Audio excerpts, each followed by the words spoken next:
There's something strange about world maps. Whether it's smartphone navigation or the maps hanging in classrooms, almost every map assumes the same thing. North belongs at the top. It feels completely normal. Most people never even question it. Once you look at Earth from space, the whole idea starts to feel strange. Because in the universe, Earth has no natural up or down. In theory, maps could just as easily be drawn upside down. South could be on top. East could be on top. Every country could even place itself at the top. And yet, most maps today still place North at the top. Why? What's even stranger is that this convention appeared relatively late. For most of human history, maps had no universal orientation at all. Many medieval European maps placed east at the top, because in the Christian worldview of the time, the Garden of Eden was believed to lie in the east, the direction where the sun rises. But in 1154, the Arab geographer Muhammad al-Idrisi created a world map for the king of Sicily, and it did the exact opposite. On that map, south was at the top, while north sat at the bottom. Today, it can feel strangely disorienting to look at. But to people at the time, it wasn't unusual at all, because maps in that era were less about standardization and more about expressing a worldview.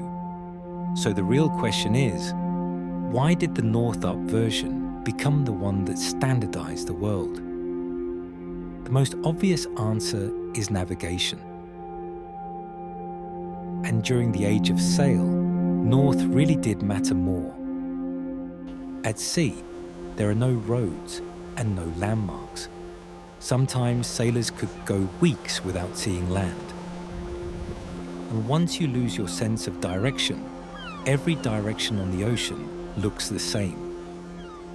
So sailors increasingly turned to the sky, and the North had one incredibly useful reference point, the pole star. For centuries, sailors in the Northern Hemisphere used it to navigate. Later, compasses also began treating north as the primary reference. And gradually, more and more nautical charts adopted a north-up orientation. At this point, the explanation seems obvious. North was simply more practical for navigation, so maps eventually became north-up. But there's a problem with that explanation. Being useful for navigation doesn't automatically make something a global standard. History had more than one kind of navigational map. What truly spread the north-up map wasn't the direction itself. It is the people who came to dominate global trade routes. After the 15th century, Europe entered the age of exploration.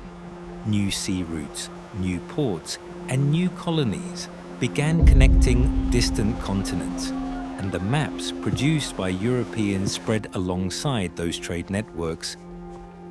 In 1569, the Flemish cartographer Gerardus Mercator introduced a new kind of world map.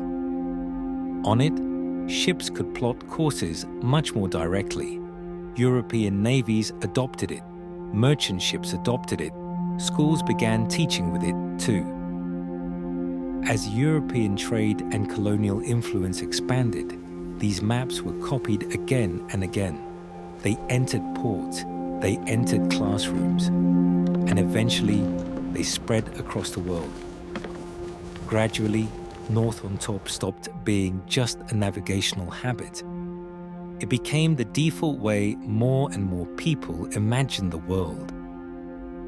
Even today, in the age of satellites and GPS, most digital maps still automatically rotate back to north. Because for most people now, a map simply feels like it's supposed to have north at the top.